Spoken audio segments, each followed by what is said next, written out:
bag kasi ang dami talagang nangangailangan. DepEd has reported that there are still about close to 3,000 schools that are still unenergized or that don't have electricity, difficult to reach or unconnected. And so if we can all work together to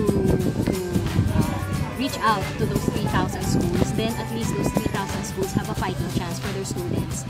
Maraming salamat po, Ms. Ria, sa iyong binigay sa amin para makatulong po sa aming pag-aaral.